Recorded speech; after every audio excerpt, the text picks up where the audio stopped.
और अगली खबर की बात करें तो साचौर उपखंड के गुलासन गांव में पौष तुल्क मास की पूर्णिमा पर शनिवार के पावन संयोग पर हनुमान मंदिर प्रांगण में भव्य मेला आयोजित हुआ है। मंदिर परिसर में सुबह से ही श्रद्धालुओं की लंबी लंबी कतारें देखी गई। आपको बता दें जहां पर जय बजरंग बली के जयकारों से वातावरण भक्तिमय हो उठा। मेले में बाड़मेर, जालोर और गुजरात समेत आसपास के गांवों से हजारों श्रद्धालु शामिल हुए। भक्तों ने हनुमान जी के दर्शन किए, पूजा अर्चना, हनुमान चालीसा पाठ और सुंदरकांड का भी पाठ किया है। जी आपको बता दें सुंदरकांड का भी पाठ हुआ है। वहीं नारियल ध्वजा और प्रसाद अर्पित कर अपनी मन्नतें मांगी गई है। मंदिर समिति और स्थानीय प्रशासन, जी हाँ, और ग्रामीणों ने श्रद्धालुओं के लिए पेयजल, छाया और सुविधा की समुचित व्यवस्था की है। यह मेला न केवल धार्मिक आस्था का केंद्र है बल्कि सामाजिक एकता और भाईचारे का प्रतीक बनता जा रहा है। हड़ेचा से जलाराम बहादुर की खास रिपोर्ट।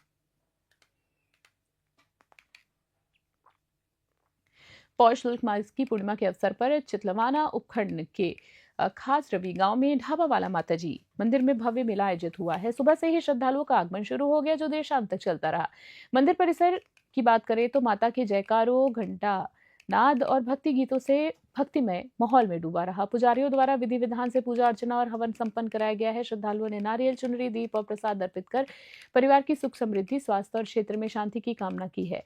मेले में दूर दराज से आए दुकानदारों ने मिठाई, खिलौने, पारंपरिक वस्त्र और पूजा सामग्री की दुकानें सजाई। महिलाओं पारंपरिक वेशभूषा में माता के दर्शन करती रही, वहीं बच्चे झूलों का आनंद लेते रहे।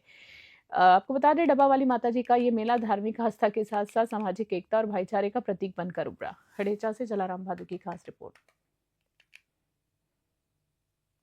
प्रतिष्ठित शिक्षाविद श्री कन्हैयालाल तिवारी का शुक्रवार को आकस्मिक निधन हो गया है। दुखद खबर है। आपको बता दें उनके निधन से शिक्षा क्षेत्र और पूरे क्षेत्र में शोक की लहर दौड़ गई है।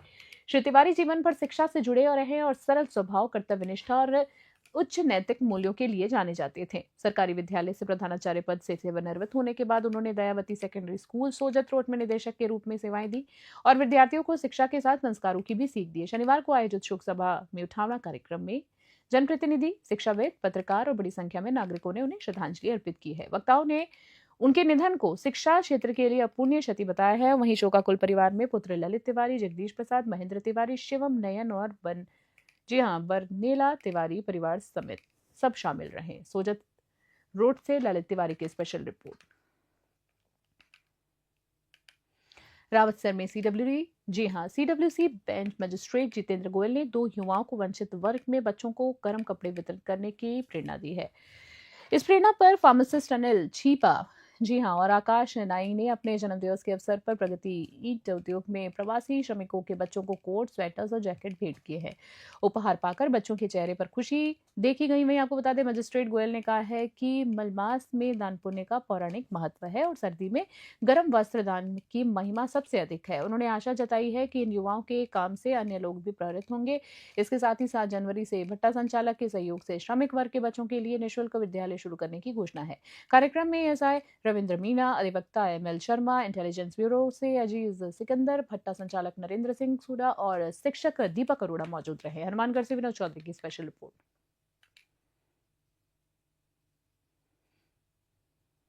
डिम्बा गांव में पौष मास की पूर्णिमा पर धरणीधर भगवान का भव्य मेला आयोजित किया गया है। आपको बता दें सुबह से ही मंदिर परिसर में श्रद्धालुओं की भीड़ जुटनी शुरू हो गई जो देर शाम तक लगातार बनी रही। मेले में गुजरात के विभिन्न जिलों से आए साथ साथ राजस्थान के जालोर और बाड़मेर क्षेत्र से भी हजारों लोग यहाँ पे पहुंचे हैं, जहां भक्तों और श्रद्धालुओं ने भगवान के दर्शन कर परिवार की सुख समृद्धि, अच्छे स्वास्थ्य और क्षेत्र में अमन चैन की कामना की है। मंदिर में विशेष पूजा अर्चना की गई, आरती और भजन कीर्तन का आयोजन हुआ और जय धरणीधर भगवान के जयकारों से वातावरण भक्तिमय हो उठा। बता दें आपको मेले में दुकानदारों ने मिठाइयां, खिलौने, झूलों का और पूजा सामग्री की दुकानें सजाई। वहीं बच्चों ने झूलों का आनंद लिया। वहीं महिलाएं पारंपरिक वेशभूषा में भगवान के दर्शन करती रहीं।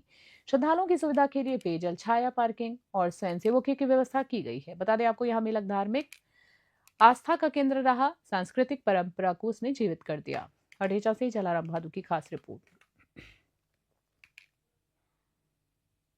श्री विजयनगर रायसिंह नगर मुख्य मार्ग पर यूरिया खाद न मिलने से आक्रोशित किसानों ने सड़क जाम लगा दिया है। जी आपको बता दें, जहां सूचना मिलने पर पुलिस प्रशासन और तहसीलदार राजवीर सिंह मौके पर पहुंचे। जाम के कारण दोनों और वाहनों की लंबी लंबी कतारें लग गई। तहसीलदार ने किसानों से बातचीत कर उनकी समस्याओं को सुना और कृषि अधिकारियों को यूरिया उपलब्ध कराने के निर्देश दिए हैं। किसानों को यूरिया टोकन के माध्यम से वितरित किया जाएगा और जो टोकन मिलने के बाद ही खाद दी जाएगी। किसानों ने तहसीलदार के आश्वासन के बाद शांतिपूर्वक जाम खोला। अधिकारियों ने कहा है कि इस व्यवस्था से यूरिया की उपलब्धता सुनिश्चित की जाएगी और किसानों को किसी भी प्रकार की असुविधा नहीं होगी। इस दौरान मौके पर मौजूद प्रशासन और किसानों के बीच संसद और संवाद सकारात्मक और समाधान मुखी रहा। श्री विजयनगर से जयकिशन की खास रिपोर्ट।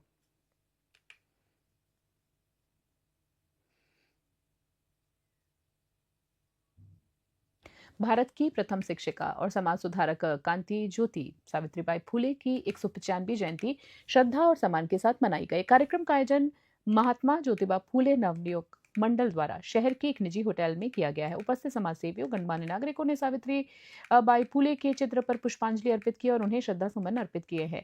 वक्ताओं ने उनके उद्बोधन में बताया है कि सावित्रीबाई फुले ने विपरीत परिस्थितियों के बावजूद महिला और शिक्षा बालिका उत्थान के लिए ऐतिहासिक संघर्ष किया। उन्होंने शिक्षा को सामाजिक परिवर्तन का सबसे बड़ा सशक्त माध्यम बताया और नारी सशक्तिकरण तथा सामाजिक समानता के लिए उनके मार्ग का अनुसरण करने का संकल्प किया। कार्यक्रम में संजय महावर, कमलेश महावर, अरविंद महावर सहित अनेक समाजसेवी और गणमान्य नागरिक उपस्थित रहे। कार्यक्रम का वातावरण गरिमामय और प्रेरणादायक रहा।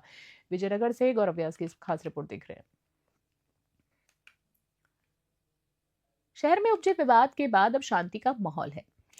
इस बीच पीसीसी चीफ गोविंद सिंह डोटासरा का बयान तेजी से सोशल मीडिया पर वायरल हो रहा है। डोटासरा ने कहा है कि चोमू एसएचओ प्रदीप शर्मा ने चंदा एकत्र कर जीर्णोद्वार करवाकर लोकप्रियता हासिल की है और वे चुनाव लड़ने की मंशा रखते हैं। इस बीच थानाधिकारी प्रदीप शर्मा ने चोमू शहर की मतदाता सूची में नाम जुड़वाने के लिए आवेदन किया है, जिससे शहर में राजनीतिक चर्चाओं का बाजार गर्म हो गया है। सवाल ये उठ रहे हैं कि क्या डोटासरा को एसएचओ की चुनाव लड़ने की मंशा पहले से ही पता थी या आवेदन समान प्रक्रिया का हिस्सा है। शहरवासियों की नजर अब इस विवाद पर है और सोशल मीडिया पर बयान को लेकर चर्चा जारी है। चोमू से जयपाल सिंह की खास रिपोर्ट। देखिए, चोमू में एक तरीके से प्रशासनिक विफलता है पुलिस की और प्रशासन की, क्योंकि वहां पर जो सीआई हैं वो कुछ मंदिरों में चंदा बंदा दिला करके और उन्होंने कुछ जीर्णोद्धार किया होगा, कराया होगा किसी के सहयोग से, तो थोड़ी सी पॉपुलरिटी बढ़ गई तो उनको वहां लग गया कि मैं यहाँ से चुनाव लड़ूंगा। तो उनका फिर रामलाल जी ने हस्तक्षेप करके ट्रांसफर भी करा दिया। लोकप्रियता थोड़ी बढ़ने लगी तो सापे वापे पहनने लगे, तो उन्होंने फिर वापस करवा लिया अपने प्रभाव का इस्तेमाल करके। फिर उन्होंने देखा कि मैं सर्व समाज का हो जाऊं, तो माइनॉरिटी के लोग जो उस मस्जिद जो है वो कई वर्षों से हाईकोर्ट के स्टे में है, तो उनसे किसी एक वर्ग से बात करके उन्होंने कहा पत्थर हटा लो और यहाँ पर जो है वो लोहे की जो है वो एंगल लगा करके और वो कर लो, तो रेलिंग लगा लो। तो मैं समझता हूँ कि जब पत्थर हट। खास बुलेटिन में इतना ही। बने रहे न्यूज़ 21 प्लेटफॉर्म। नमस्कार, जय हिंद, जय भारत।